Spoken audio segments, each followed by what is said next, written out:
Sherry Hanish from IBM. Over to you, Sherry. Thank you so much. It's a pleasure to be here. And I just want to start with the intention that every system is perfectly designed to get the results that it gets. And I think that we're seeing that right now, the impacts of climate change, social inequities, and all of the externalized risks that we've actually designed into our systems and what's happening right now real time. I'm from IBM Services, and I also lead alliances globally for the company. Thank you, Vodafone, for the partnership in quantum computing. I would like to share that you're probably going to expect me to talk straight away about data, AI, hybrid cloud, quantum, blockchain, on and on and on.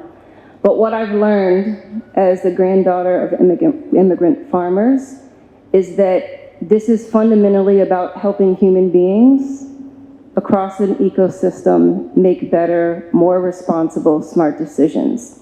And that is very much about the human experience and putting ethical innovation and empathy at the center of rethinking systems, integrated business processes.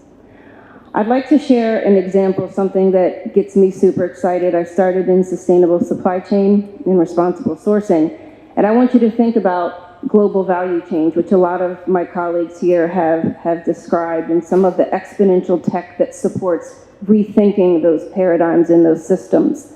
Think about the first kilometer of a value chain in commodity sourcing.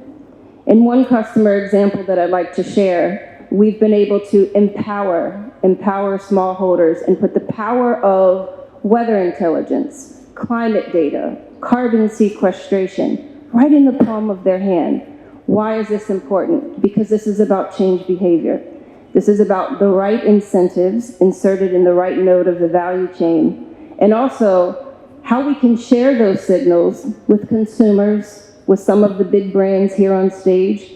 And in the example of Farmer Connect, which I just described, that's exactly what happened. You have the ability to connect transparency and traceability at the shelf for consumers, all the way upstream in responsible sourcing in the first kilometer. You're essentially folding a global supply chain.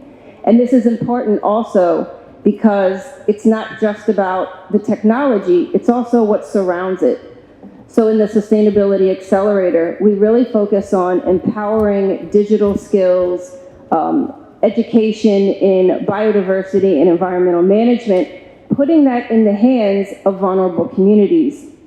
This was also part of our Sustainability Accelerator in the first half of this year, specifically focusing on regenerative agriculture, the capacity building, and connecting smallholders with these opportunities to meaningfully participate in the world we share in global economies.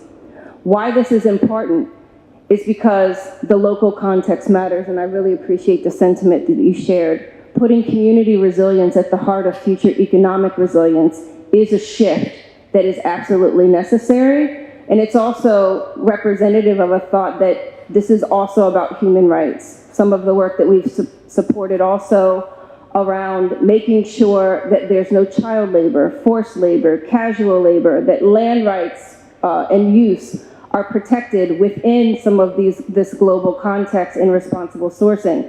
This is also equally as important. We can't rest on our laurels, so to speak, and say it's just about technology, although that's a lot of what I do. It starts with the human experience. It starts with using data in an ethical and responsible way, also protecting the privacy rights of vulnerable communities and smallholders, and doing it in a way where they also can meaningfully participate and feel part of something much bigger than themselves. Thank you.